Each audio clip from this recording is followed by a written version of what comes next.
could have responded but observed restraint. Pak PM after India misfires missile.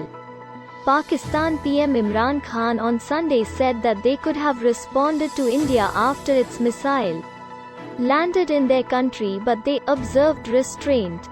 On March 9, an unarmed Indian missile landed in Pakistan, to which the former said that it was an accidental firing. Later, Pakistan called for a joint probe to establish the facts surrounding the incident.